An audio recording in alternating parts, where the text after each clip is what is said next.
So today I wanted to talk about relapse and specifically what that looks like via the 12 steps in reverse.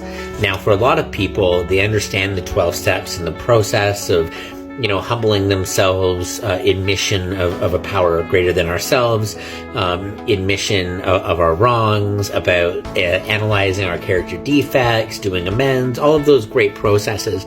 But I think a lot of people understand addiction as cunning, baffling, and powerful, which is a very true statement when we're using. But once we get clean, that is removed from the process because we start to learn to understand addiction as a spiritual malady. Now, in the 12th step, we learn to carry that message to everyone else, that recovery is possible. And this keeps us out of our character defect of being selfish, self-centered, self-seeking. So this is the first thing that starts to go. And this is why I say the 12 steps in reverse, because this is the secret process to relapse that a lot of people don't want to look at. They'll say, I happened to walk down that street one day at 2 a.m., just walking my dog. I don't know how I found the trap house. I happened to end up walking past the bar, even though I know that bar is there and I pass it every single day. I went there in a moment of desperation. And all of these things that are plausible yet untrue reasons for those behaviors. So for me, the last time I relapsed was almost 12 years ago. And in that process, the 12 steps undid me. So the very first thing that happened was the 12th step became undone.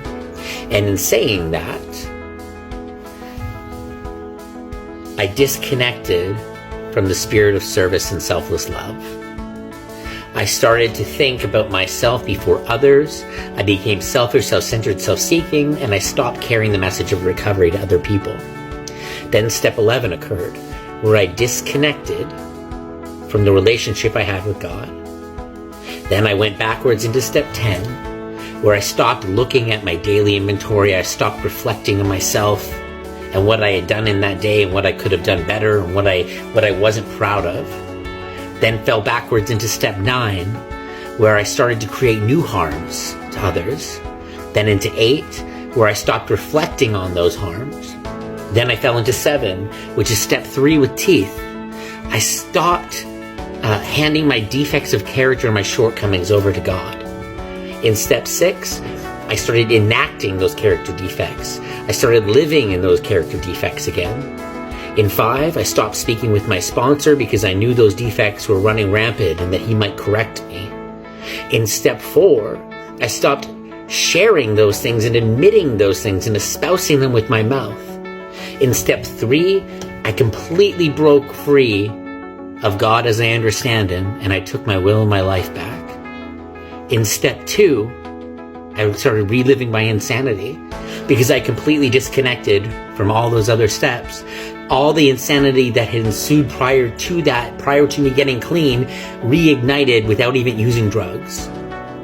Then I fell backwards into step 1, where I forgot I was a drug addict, where I forgot the pain that I had been through, where I forgot the harm I had done to people, and I no longer believed I was powerless. And because of that, I found it really easy to pick up that first drug. So if you're anywhere right now but in that 12th step, if you're anywhere in your life where you feel selfish, self-centered, self-seeking, anywhere but in the place of wanting to be of selfless service in your recovery, then the foundation is at risk.